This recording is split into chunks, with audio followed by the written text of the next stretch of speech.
there. I'm Raining Wallace, and I'm so glad that you're here today. I'd like to read to you.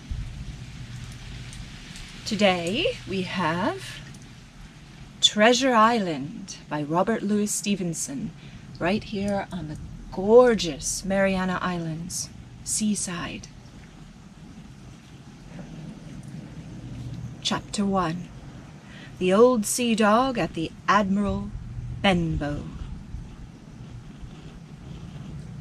Squire Trelawney, Dr. Livesey, and the rest of these gentlemen, having asked me to write down the whole particulars about Treasure Island, from the beginning to the end, keeping nothing back but the bearings of the island, and that only because there is still treasure not yet lifted, I take up my pen in the year of grace, 17, and go back to the time when my father kept the Admiral Benbow Inn, and the brown old seaman and the saber cut first took up his lodging under our roof. I remember him as if it were yesterday, as he came plodding to the inn door, his sea chest following behind him, in a hand-barrow, a tall, strong, heavy, nut-brown man, his tarry pigtail falling over the shoulder of his soiled blue coat, his hands ragged and scarred, with black, broken nails, and the saber cut across one cheek, a dirty, livid white. I remember him looking round the cove, and whistling to himself as he did so, and then breaking out in that old sea song that he sang so often afterwards. 15 men on the dead man's chest, yo-ho-ho, and a bottle of rum, in the high old tottering voice that seemed to have been tuned and broken at the capstan bars. Then he rapped on the door with a bit of a stick, like a handspike, that he carried, and when my father appeared, called roughly for the glass of rum. This, when it was brought to him, he drank slowly, like a connoisseur, lingering on the taste, and still looking about him at the cliffs and up at our signboard. "This is a dandy handy cove," says he at length. Actually, he said, "This is a handy cove, and a pleasant sitiated grog shop. Much company, mate?" My father told him no, very little company, the more was the pity.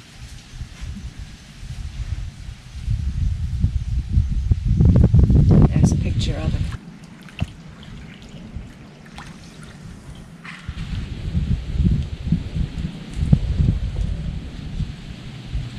All day he hung round the cove or upon the cliffs with a brass telescope. "Well then," said he, "this is the berth for me. Here, you matey," he cried to the man who trundled the barrow. "Bring up alongside and help up my chest. I'll stay here a bit," he continued. "I'm a plain man. Rum and bacon and eggs is what I want. And that head up there for the watch the ships off. What do you mought call me? You mought call me Captain. Oh, I see where you're at. There!" And he threw down 3 or 4 gold pieces on the threshold. "You can tell me when I've worked through that," says he, looking as fierce as a commander.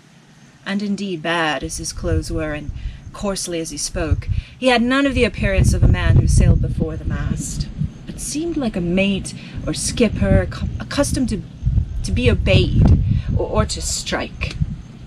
The man who came with the barrow told us the mail had set him down the morning before at the Royal George, that he had inquired what inns there were along the coast, and hearing ours well spoken of, I suppose, and described as lonely, had chosen it from the others for his place of residence, and that was all we could learn of our guest. He was a very silent man by custom. All day he hung round the cove or upon the cliffs with a brass telescope. All evening he sat in the corner of the parlour next to the fire and drank rum and water very strong. Mostly he would not speak when spoken to, only look up sudden and fierce, and blow through his nose like a foghorn. And we and the people who came about our house soon learned to let him be. Every day, when he came back from his stroll, he would ask if any seafaring men had gone by along the road. At first we thought it was the want of company of his own kind that made him ask this question. But at last we began to see he was desirous to avoid them. When a seaman did put up at the Admiral Benbow, as now and then some did, making by the coast road for Bristol, he would look in at him through the curtained door before he entered the parlour, and he was always sure to be as silent as a mouse when any such was present. For me, at least, there was no secret about the matter, for I was, in a way, a sharer in his alarms. He had taken me aside one day and promised me a silver fourpenny on the first of every month, if I would only keep my weather eye open for a seafaring man with one leg, and let him know the moment he appeared.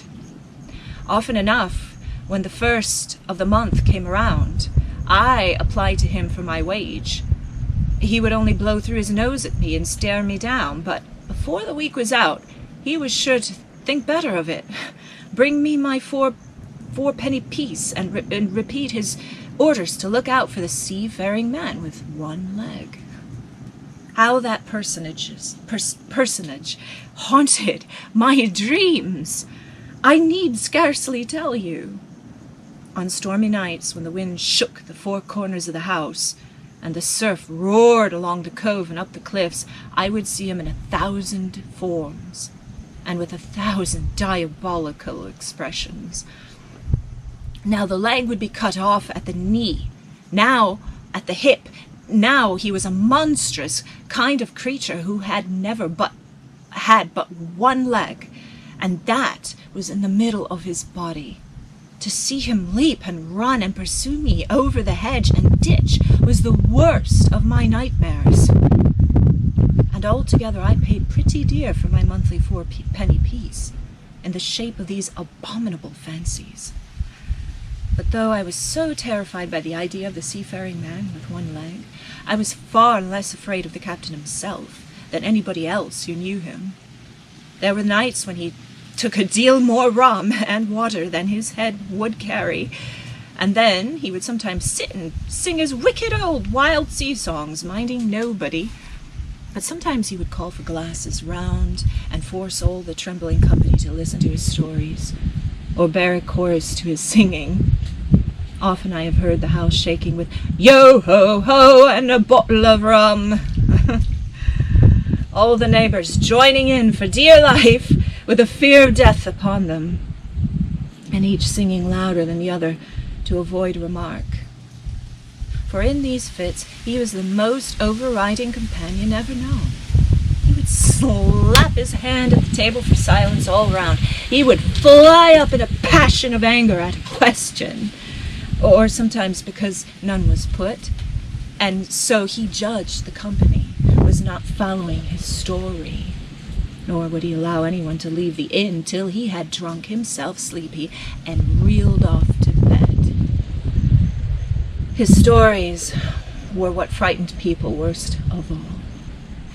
Dreadful stories they were, about hanging and walking the plank and storms at sea, and the dry Tortugas, and wild deeds in places on the Spanish Main.